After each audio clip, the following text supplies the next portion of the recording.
साथियों, जय भीम, जय भारत, जय मूल्यवासी, नमो बुद्धाय, जय विज्ञान, जय संविधान, जय जोहार। साथियों, जय भीम। मैं एडवोकेट अशोक कुमार बसोत्रा एक बार फिर आपके सामने हाजिर। जैसा कि आप सबसे हमने कमिटमेंट की थी कि बहुत जल्द हम एक चैनल शुरू करेंगे जो बिरसा, फुले, शाहू, पेरियार, बाबा साहब की आइडियोलॉजी पर आधारित होगा और इनके विचारों के प्रचार प्रसार का काम करेगा। तो ये चैनल हमने अभी कुछ दिन पहले शुरू कर दिया है अल्टीमेट रेवोल्यूशन के नाम से। अगर आप इसमें जाना चाहते हैं तो आप YouTube में जाकर लिखिए @ultimate_revolution11 और ये चैनल आपके सामने होगा। ये चैनल दिन रात फुले शाहू अम्बेडकरी विचारधारा का प्रचार प्रसार करेगा और इसी ऑब्जेक्टिव को अचीव करने के लिए जन तक हमारी बात पहुंचाने के लिए हमने ये चैनल शुरू किया है। अब आते हैं साथियों मुद्दे की बात पे। आज की मुद्दे की बात है जम्मू कश्मीर में SC ST OBC के साथ हो रही बेइम्तियाजी, भेदभाव या फिर डिस्क्रिमिनेशन। साथियों, जैसा कि हम सब जानते हैं, एक लंबे अरसे तक जम्मू कश्मीर के SC ST OBC को कोई राइट्स, कोई हक, कोई हकूक नहीं मिले थे, जबकि 1935-36 ऑनवर्ड्स SC ST बन चुका था और उनके हक अधिकारों की बात पूरे भारत में चल रही थी। 1970 तक SC ST को भी कुछ नहीं मिलता था। उसके बाद हमारे यहाँ एक बहुत ही रेवोल्यूशनरी व्यक्ति हुए हैं, भगत अमरनाथ जी। भगत अमरनाथ जी ने आमरण अनशन जम्मू सेक्रेटरीट के सामने पार्क में रखा और अल्टीमेटली 1 जून 1970 को उन्होंने महापरिनिर्वाण को प्राप्त किया। जब उनकी डेथ हो गई, उनकी शहादत हो गई, तो पूरे JNK में एक तहलका मच गया, जिसको शांत करने के लिए अल्टीमेटली SC ST के लिए रिजर्वेशन का प्रावधान किया गया, जिसमें SC को पहली बार 8% आरक्षण जो है जम्मू कश्मीर में मिला। लेकिन गौर करने वाली बात यह है कि यहाँ पर OBC को उसके बावजूद कुछ नहीं मिलता था। आगे चलकर हम देखते हैं ST को भी आरक्षण मिलना शुरू हो गया, मगर OBC को इसके बावजूद कोई आरक्षण नहीं मिला। सन 1990 में जब मंडल कमीशन लागू हुआ, तब भी OBC को कोई आरक्षण नहीं मिला। उसके बाद Munilal Badan and others versus state of JNK एक रिट फाइल हुई सुप्रीम कोर्ट में। उस रिट के बाद permanent commission for backward classes Jammu Kashmir में बनाया गया। उसके बाद फिर एक रिट फाइल हुई और अल्टीमेटली सुप्रीम कोर्ट की डायरेक्शन के बाद जम्मू कश्मीर में OBC के आरक्षण की शुरुआत हुई। मगर इसमें भी एक बहुत बड़ा धोखा, बहुत बड़ा घपला हुआ। जिस घपले का पर्दाफाश हुआ जब एक विधायक MLA जो BJP से जीते थे, जीवर बिरादरी के OBC थे, उन्होंने एक सवाल तत्कालीन सरकार से पूछा, जिसके चीफ मिनिस्टर उस वक्त फारूक अब्दुल्ला थे। तो फारूक अब्दुल्ला जी को ये सवाल पूछा गया कि जब पूरे भारत में 27% लागू होने का काम शुरू हो चुका है, तो जम्मू कश्मीर में क्यों नहीं? इसके जवाब में फारूक अब्दुल्ला जी ने उस वक्त की BJP के हेड अशोक खजूरिया को कहकर अगली बार हमारे उस OBC विधायक को टिकट ना दिलवाकर विधायक बनने से रोका। एक तो ये सजा दी, दूसरा जो जवाब दिया वो जवाब किसी भी तरह से संविधान के अनुरूप नहीं था। उन्होंने उस जवाब में कहा, डोगरा साहब के पूछे हुए सवाल के जवाब में उन्होंने कहा कि हमने ये 27% दे दिया हुआ है, जिसमें 20% RBA को, 3% ALC को और 2% बाकी OBC को दिया है।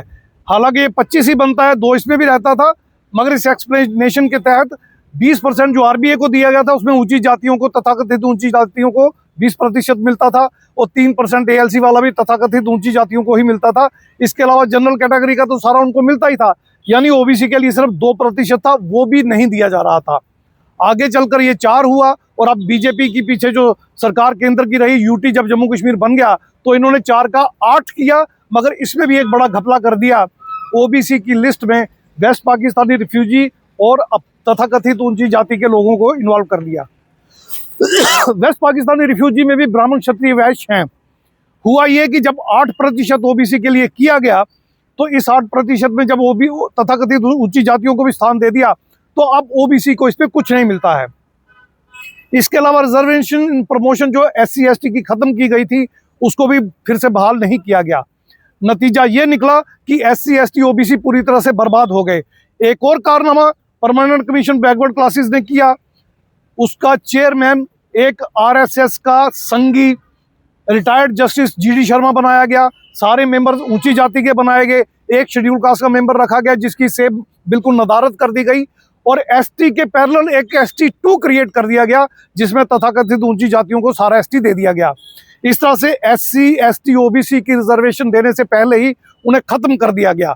आज के हालात पे आते हैं, इलेक्शन हो चुके हैं, फारूक अब्दुल्ला के बेटे उमर अब्दुल्ला चीफ मिनिस्टर बन चुके हैं। SC ST OBC ने भर कर वोट जम्मू में बीजेपी को दिया, 28 MLA इनके जितवा दिए। इसी तरह जो SC ST OBC converted Muslims हैं उन्होंने भर के वोट उमर अब्दुल्ला साहब को दिया, उनको UT ऑफ J&K का मुख्यमंत्री बना दिया, चीफ मिनिस्टर बना दिया। अब केंद्र में सरकार भाजपा की है, मेजॉरिटी पार्टी जिसका चीफ मिनिस्टर है NC नेशनल कॉन्फ्रेंस, वो उमर अब्दुल्ला जी की है, वो CM है, और अपोजिशन की मेजॉरिटी पार्टी 28 MLA के साथ भाजपा है। तो कुल मिलाकर 5-6 MLA कांग्रेस के हैं और 1-2 MLA हैं। तो कुल मिलाकर जम्मू कश्मीर में आज की स्थिति ये है साथियों कि ना SC को कोई रिजर्वेशन या रिजर्वेशन प्रमोशन मिल रहा है, ना ST को मिल रहा है, ना OBC को मिल रहा है, 0 मिल रहा है। सारी की सारी पोस्टों पे सिर्फ और सिर्फ तथाकथित ऊंची जाति के लोगों का गलबा कब्जा पहले भी था, बीच में भी रहा और अब भी है। और SC ST OBC के बच्चे पढ़ लिख कर सारे के सारे बेरोजगार हैं, उनके पास कोई काम धंधा रोजगार नहीं है। बैंकों की हालत ये हो चुकी है कि लोन लेने के काबिल लोग नहीं रहे, इंडस्ट्री फैक्ट्री सब बंद हो चुकी है, एग्रीकल्चर बर्बाद कर दिया गया है। तो यहाँ की जम्मू कश्मीर की जो रियाया है, जो जनता है, जो पब्लिक है, जो आम जन है, और खास करके जो SC ST OBC और इनसे कन्वर्टेड मुस्लिम सिख क्रिश्चियंस हैं, वो आज 0 पे आके खड़े हो गए हैं, हाशिए पे धकेल दिए गए हैं, बर्बाद कर दिए गए हैं। जम्मू कश्मीर का मूल निवासी बहुजन पूरी तरह से बर्बाद कर दिया गया है, और इसके पीछे ना सिर्फ भाजपा बल्कि नेशनल कॉन्फ्रेंस का रोल है। और जब कांग्रेस यहाँ पावर में रही उसने भी यही किया। तो जितनी भी मनुवादी ब्राह्मणवादी पार्टियां हैं यही सब करती हैं। मुफ्ती मोहम्मद सैयद और उनकी बेटी की पार्टी आप जानते हैं PDP, वो भी यही करती थी, नेशनल पैंथर पार्टी भी यही करती थी, सूडो कम्युनिस्ट भी यही करते थे। लिहाजा मैं अंत में मूल निवासी बहुजनों से ये निवेदन करना चाहता हूं, आइए साथियों एकजुट हो जाएं, धर्म वर्ण जाति को समाप्त करें, मानव एक समान के कंसेप्ट पे 95% हम लोग जो हैं SC ST OBC और कन्वर्टेड माइनॉरिटी के एक साथ आएं और पूरी ताकत के साथ इस राज्य की सत्ता को हथिया लें और अपनी कलम से हम अपने और अपने आने वाले बच्चों का मुस्तकबिल लिखें, हम कानून बनाएं और हम शासन प्रशासन न्यायपालिका मीडिया पर अपना एकाधिकार जमाएं, अपने इस राज्य के साधनों संसाधनों पर अपना एकाधिकार जमाएं। उम्मीद है आपको मेरी बात समझ में आई होगी, आपको BJP और NC का षड्यंत्र समझ में आया होगा, Congress PDP and panther party का षड्यंत्र समझ में आया होगा, और आप एक बार फिर होश के नाखून लेंगे। और जैसे किसी जमाने में बाम साहब और उसके बाद उसकी एजिटेशन और पॉलिटिकल विंग सामने आए थे, आप सब एकजुट हो गए थे और एक पॉलिटिकल थ्रेट क्रिएट कर दिया था पूरी कंट्री में और J&K में भी। आइए J&K के मूल निवासी बहुजनों हम एकजुट हो जाएं और फिर से एकजुट होकर अपनी इस लड़ाई में कूद पड़े। अंत में सिर्फ इतना ही निवेदन है, मेरी बात अगर आपको पसंद आई हो तो वीडियो को लाइक शेयर और सब्सक्राइब जरूर करें, बेल आइकन जरूर दबाएं और लोगों तक भी पहुंचाएं, सबको प्रेरित करें। हम जल्द से जल्द करोड़ों फॉलोअर चाहते हैं इस चैनल पे। बहुत बहुत शुक्रिया, बहुत मेहरबानी। जय भीम, जय भारत, जय मूल्य से नमो बुद्धाय, जय विज्ञान, जय संविधान, जय जोहार साथियों, जय भीम।